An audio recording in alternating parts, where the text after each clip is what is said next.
I've already paid $40,000 wishing for your happiness, and yet you talk about me as if I'm just a wallet or an ATM? Being all high and mighty over such petty cash? I don't recall being in your debt. Emily, the wife of the eldest son, laughed mockingly. If you're going to complain so much, why not just stop paying? After all, I'm an elite, so that's chicken feed for me. This is how even Oliver, the eldest son I raised, behaves now. On top of the $15,000 engagement gift, I had to pay $25,000 for the wedding. Instead of gratitude, I get this treatment.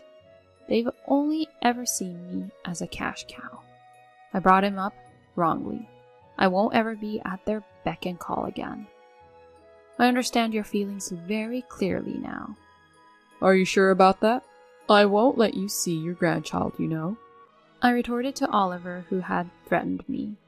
That's fine. I won't need to see them. I'll happily stop paying. From here on, the fall of the eldest son and his wife, who ridiculed me as a cash cow, begins. My name is Ella. I'm 56 years old this year. 12 years ago, after my husband passed away due to illness, I struggled on my own with work and raising my 2 children. Currently, I'm an executive at a decent company I've been working at since before I got married, often referred to as a career woman by society.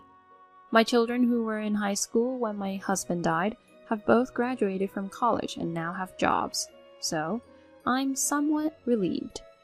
I'd be happy if both of them could start their own families. With these thoughts, I've been living comfortably alone in the apartment I used to live in with my children. One day I received a message from my eldest son, Oliver. I want to introduce my fiancé to you soon. I gladly accepted his request. Oliver, who will be 28 this year, works in sales at a major corporation. Though he was a bit of a show-off and I worried about him when he was younger, it seems he's finally settled down. And then, a Sunday, the day I was looking forward to, arrived. Mom, long time no see. This is my fiancée, Emily. Nice to meet you. I hope we get along well. Emily, who's introduced to me, apparently works as a receptionist at Oliver's company. Her appearance was radiant beauty, and I couldn't help but be impressed that my son's fiancée was such a catch. Oh my, congratulations on your engagement. I fully support your happiness. I smiled brightly, and our conversation flowed naturally. After a while, the topic shifted to the engagement gift. So, we'd like to have the engagement ceremony soon. I see. I'll have to prepare for it too. Mom, can you prepare $15,000 for the engagement money? I was momentarily surprised. I thought I might help him prepare for his big life event, but the amount considered was at most around $7,000. However, seeing their happy faces, I couldn't bring myself to say anything but, "All right, it's a joyous occasion after all." Later, my daughter Ava, Oliver's elder sister, came to visit. "Ava, how's work going?"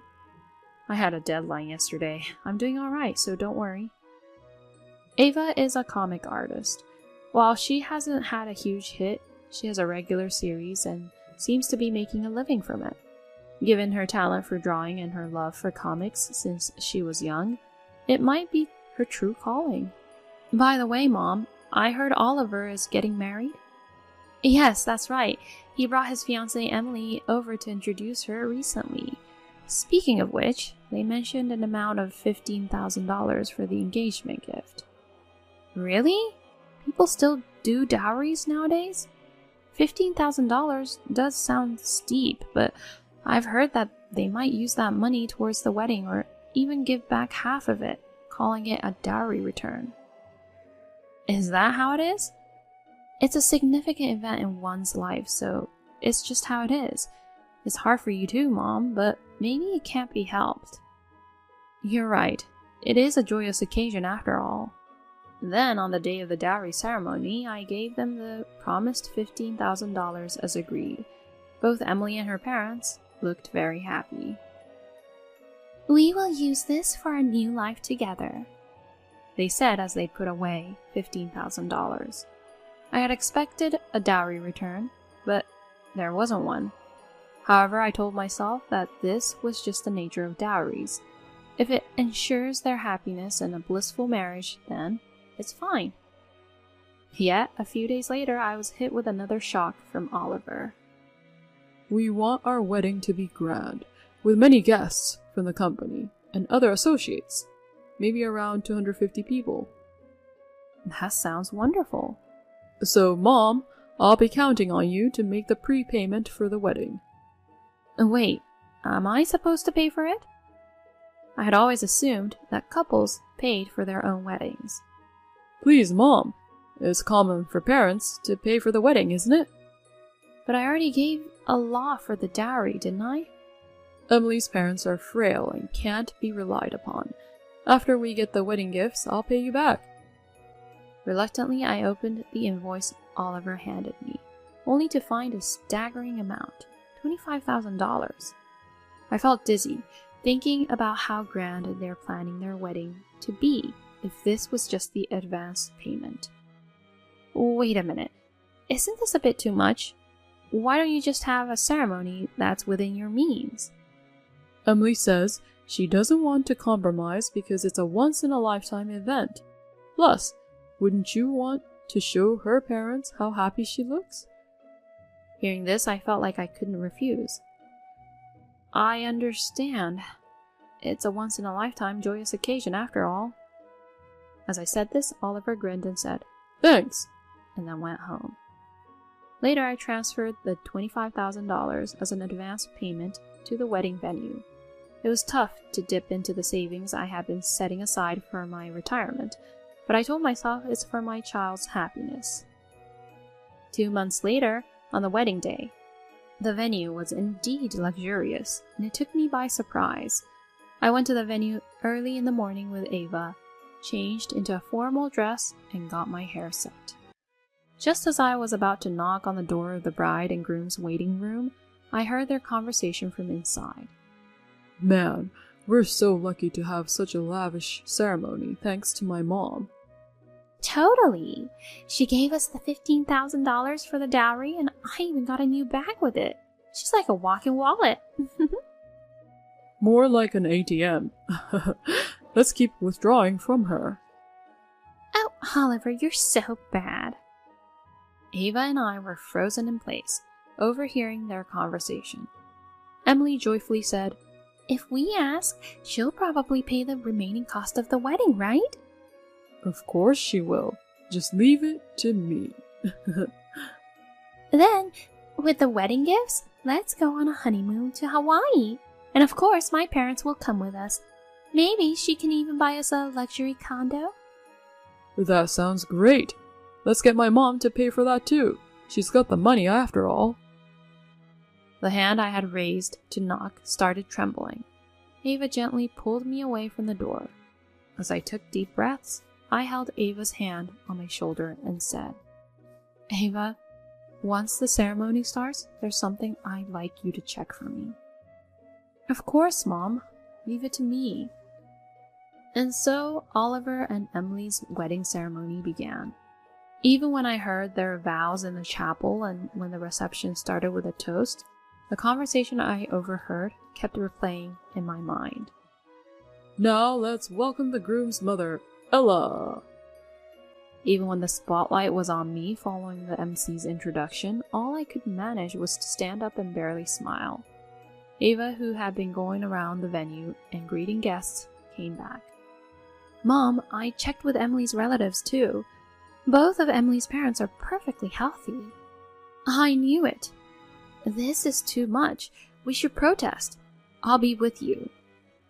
Just as Ava said this, it was time for the bride to change her dress. First, Emily left, and then it was Oliver's turn. The groom is now exiting. Escorting him is his proud mother, Ella, who raised him on her own. I was called upon to walk down the aisle to fetch Oliver. Oliver, who had had some drinks, was in a great mood and spoke into the MC's mix, saying things like, This is my proud mother. With a blank expression, I walked next to Oliver. exited the hall and went straight to the waiting room. Ava was already there, confronting Oliver. Hey, Oliver, we have something to ask you. What is it, sis? I have to change and go back, so make it quick. As he was undressing from his formal attire, Oliver responded brusquely. We heard your conversation in the waiting room earlier. How dare you talk about Mom like that? Huh? You heard? Whatever. I was shocked by Oliver's attitude when Emily, who had already changed into another dress, arrived. Mom and Ava, what's going on? Ava lashed out at her. Excuse me, Emily. I heard that both your parents are doing well and working at great companies. So why are you making my mom bear all the expenses? What's going on? Eh? What's this? Are you trying to pick on the bride? It's scary. Emily exaggeratedly recoiled. The tolerance limit was reached due to her mocking attitude. I've already paid $40,000 wishing for your happiness, yet you call me wallet or ATM? What kind of attitude is that? Hearing this, Emily laughed mockingly. Proud over such a small amount? I don't recall being indebted. Besides, it's only natural for the groom's family to bear wedding expenses, right? But you lied about your parents being ill and bought a new bag instead. Ew, were you eavesdropping? That's so tasteless. Mind your tongue. When Ava angrily said this, Emily looked at her and responded. I don't want to hear anything from an unmarried elder sister-in-law in her 30s. You work in some incomprehensible job like a comic artist. Maybe that's why you can't get married. Exactly. Sis, you're hopelessly unmarried. Mom, if you want to see your grandkids, you better not be rude to us. Ava wore a shocked expression and froze. Even to Ava? How could you both say such things? Facing me, who was about to scold him, Oliver said with a laugh. If you're going to complain so much, try stopping the payments. Originally, I'm an elite. It'll be a breeze for me to earn that amount. Though it's a pity the money source will be gone. Despite making them pay $15,000 as a formal gift and another $25,000 for the wedding ceremony, this is their attitude. I made a mistake in raising my son. I won't let them manipulate me anymore. I've understood everything you both have said. Are you sure about this? If you won't listen to us, we won't let you see your grandchild, you know? Facing the threatening Oliver, I defiantly responded. I won't need to see them. I'll gladly stop paying. Oliver and Emily looked over with a dumbfounded expression. We're cutting ties as parent and child after this. I wish you all the best. Saying so, I took Ava's hand and left the venue. From the wedding reception hall, the sounds of lively voices still echoed. 1 month later, I was having tea with Ava at home when the doorbell rang loudly. Oh no, Mom, it's Oliver. What should we do? Fine, let him in. The Oliver I saw after a month seemed to have aged and looked exhausted. What brings you here all of a sudden? Mom, you must have received the bill from the wedding venue, right? Why haven't you paid for it? Huh? Indeed, I received the bill. Was it $30,000 in addition? But I have no obligation to pay that. Please don't say that. We couldn't gather enough gifts at the wedding, and now we can't make the payments. We've had to take out a loan. Laughing snidely, Ava chimed in. From the conversations of the guests at the wedding, you both have quite a bad reputation. Oliver, you've been bossing people around at work and doing mediocre jobs, while Emily's been putting others down, especially women, over looks and marital status. It's understandable that people didn't want to give gifts to such individuals. Hey, sis, shut up. Don't interfere. I sighed. You two didn't only belittle me, but also the people around you. You brought this wedding expense upon yourselves, so pay for it. Frantically, Oliver said, What? I'm in trouble, Mom. Emily's wasteful spending isn't stopping, and now her arrogant parents are even coming to me for money. It's not new that Emily loves money, and given how she is, I could easily imagine her parents being the same way. Please, Mom, help us out. Lend us some money. Seeing Oliver plead with his hands reached out, I sternly rebuked him. You said it was chicken feed because you're an elite, right? That's why I stopped the payments just to see what would happen. And didn't we also cut ties? I have no obligation to give you any more money. Why, Mom? I don't want to be called Mom by someone who's treated me like a cash cow. In fact, I'd like a refund on the wedding and engagement money, but I'll write it off. Now leave at once. Oliver, who had been in shock, now displayed a vile expression. Hey, are you sure about this, Mom? You'll cut ties with us? What will you do in your old age without a husband? Do you really not want to see your grandchild's face? If that's the case, don't worry. I'm by Mom's side. What can an unsuccessful comic artist like you do? You can't even give birth. Just shut up. Oliver yelled, foam forming at the corners of his mouth. Oh, scary, scary. You mock me as an unsuccessful comic artist or a geek, but my comic is among the top-selling comics this year. Did you know it's being adapted into an animation and a movie next year? At least I'm better off than a debtor like you. Yes, Ava had achieved great success in her work. Hey, sis, that... Oh, this? Noticed, did you? That's right. Ava flaunted the ring on her left ring finger to Oliver. I'm getting married to my editor-in-charge. He's a top-notch editor from a major publishing company, much more elite than you. So we can take care of Mom. You guys don't need to. Well, I never really expected my children to take care of me anyway. Thank you, Ava. We're also going to have a wedding, but we'll handle everything ourselves. I'll invite Mom, but Oliver, you don't need to come. I said to a stunned Oliver. You understand, right? Never involve yourself with us again. Ava and I forcefully pushed Oliver towards the entrance. Hey, please, Mom and sis. Oh, I remembered something. What? You decided to give me money? With a hopeful look, Oliver turned to us, and I said, The director who attended your wedding the other day? I didn't know until now, but he's a client of my company. The fact that you were hired and the generous treatment you've received seem to have been in consideration for me, a major client. But I've told them to stop doing that. Hey, I didn't know about that. Please, stop. From now on, handle things on your own. Goodbye. Ava and I pushed Oliver out and locked the door with a click.